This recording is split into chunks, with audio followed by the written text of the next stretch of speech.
பெயர் என்று சொல்லக்கூடிய இந்த தன்மை, ஒருமை, முன்னிலை ஒருமை, முன்னிலை பன்மை, படர்க்கை ஒருமை, படர்க்கை பன்மை என்ற அந்த பெயர்கள் எல்லாம் வேற்றுமை உருவை ஏற்கும் பொழுது என்னென்ன மாற்றம் ஏற்படும் என்பதை நம்ம கொஞ்சம் பார்த்து தெரிஞ்சுக்கணும்.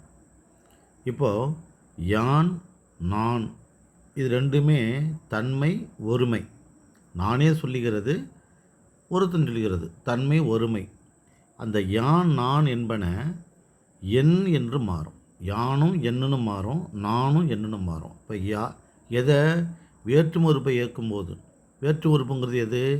ஐ, ஆள், கு, இன், அது, கண். இந்த வேற்று உறுப்புகளை ஏற்கிற போது எப்படி மாற்றம் இருக்கும்? யான் கூட்டல் கு எனக்குன்னு மாறுது. நான் கூட்டல் ஐ என்னைன்னு மாறுது. அதான் யானும் நானும் வேற்று உறுப்புகளை ஏற்கும்போது என் என மாறும் அப்படிங்கிறது தெரிஞ்சுக்கணும்.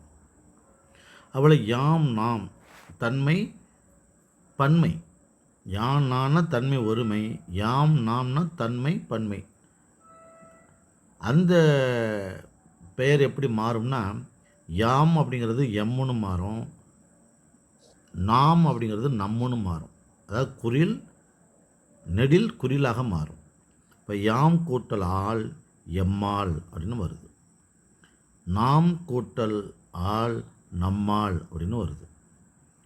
அப்போது தன்மை, ஒருமை இருந்தால் யான், நான் என்பது என் என்று மாறும்.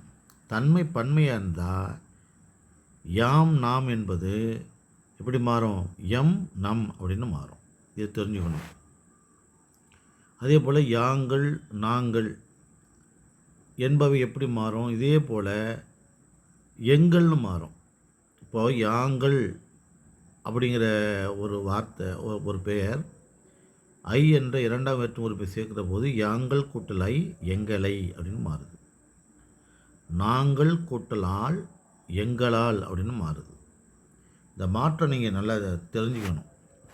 இப்போ அதே போல் சில பார்த்திங்கன்னா, இப்போது தான் கூட்டல் ஐ எப்படி மாறும்? தன்னை அப்படின்னு மாறும் இல்லைங்களா? அப்புறம் தாம் கூட்டல் ஐ தம்மை அப்படின்னு மாறும். இந்த புணர்ச்சியை நம்ம நல்லா தெரிஞ்சுக்கிட்டால் தான் வேற்றுமை உறுப்பை ஏற்கும்போது இந்த தன்மை, ஒருமை, தன்மை, பன்மை என்ற பெயர்கள் எல்லாம் எப்படி மாறுகிறது என்பதை நாம் கவனமாக எழுத முடியும்.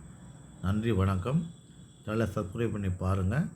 நிறைய இது போன்ற இலக்கண துணுக்கள் வரும்.